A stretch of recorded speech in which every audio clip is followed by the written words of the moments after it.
Hi everyone. Today we have a topic 5 tips to become a LinkedIn power user. Sylvain is here. He is managing Wagon. So Sylvain, thank you very much for joining us today. Yeah, thanks a lot for having me. Great being here. Thank you very much. So can you quickly introduce yourself and about Wagon? Yeah, sure. So my name is Sylvain. I launched Wagon in Tokyo 5 years ago. And so what is Wagon? Wagon is a coding bootcamp. So we're going to be teaching people how to code, taking them in 9 weeks or 24 weeks from beginner level to the level where they can start working in a company as web developer or data scientist. So very short, very intense, and very exciting. Nice. Thank you very much. So today we have a topic 5 tips to become a LinkedIn power user.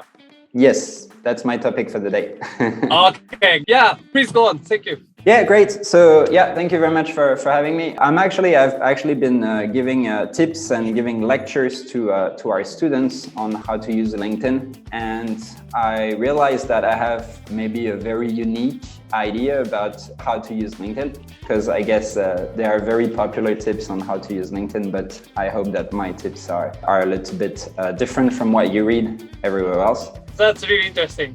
Yeah, so it's also my own personal opinion. Maybe someone else thinks different, but I'm open for discussion. So yeah. So let's start with the very, very first tip. And it's more of a general observation, but also a tip. So I've been using LinkedIn for quite a while now, both in Japan and in Vietnam. And my first tip is about LinkedIn search. I think that the search algorithm in LinkedIn is extremely, extremely powerful. And maybe some of you remember Facebook a few years ago had a search which was called Graph Search, which they discontinued, so they don't do it anymore. But Graph Search would let you search people based on their company or where they lived or their name. And what's amazing with LinkedIn is that you can actually do that still in LinkedIn. And it helps you find people really, really easily based on what companies they work for, or maybe you know their first name, and it's going to be really easy to find people on LinkedIn. So that's more of an observation, but also a tip. I think that LinkedIn search is extremely powerful, so make as much use of it as possible. That's my tip number 1. Okay. So my tip number 2, that's very obvious. You need to curate your network, right? And so there are many different ways to curate your network. So what I'd like to talk about right now is how to accept people and how to add people. So how to find people and making new connections. And I think that people have very different opinions about that. But my own strategy is whenever you're going to be adding someone, to trying to reach out to someone you don't know, I think you should absolutely leave a short introduction message. That's really, really important. Like, that person doesn't know you, you need to explain why do you want to be connected with that person? Why do you feel that that connection is meaningful?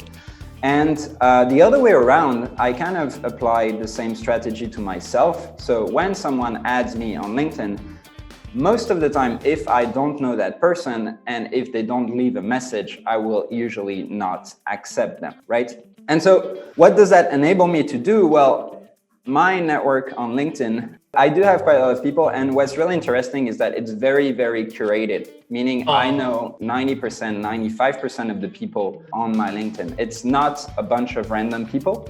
And why is that important? Well, it's important because when you want to connect two people in your direct network, you can do it. So tomorrow you contact me and you say, hey, can you tell me some words about John? I saw he was in your network. Well, I can almost for sure tell you, yeah, I know John for some reason. I've talked with him, or I've met him, or I've worked with him. And that's extremely valuable. So I think the more you know your LinkedIn network, the more powerful your network becomes. That's really important. The third one, this one is a little bit tricky to explain. It's very, very much my personal opinion, but I feel that people don't really care about you on LinkedIn, right? So you're trying to post stuff and you're trying to be active and posting news. And maybe, I don't know, 70-80% of the news that you read on LinkedIn are kind of boring, right? It's kind of like boring corporate stuff, right? And I think there is a way to go around that is instead of talking about yourself, talk about other people. So Share news from your friends, share things that you love, and tag people, tag stuff. So I believe that LinkedIn is all about like sharing the love, or like sharing the things that you like. And more importantly, being yourself, I think is super important. I think that most people can smell through your emotions. So if you're not genuine about something that you're talking about, people will feel it. And I think being yourself on LinkedIn goes a very, very long way, and you're gonna make more meaningful, more powerful connection, and you're gonna have posts that have much more reach. So maybe very quick example on that. We're running the Wagon LinkedIn account, and some posts that are a little bit more like marketing and very obviously marketing, those posts are not so successful. But I noticed that every time that we share like cool news, something exciting about someone we know, someone who's in our network, or like a nice photo, that photo is going to get a lot of reach, and people really react to that because it has a lot of emotions. And that's what I mean by sharing the love.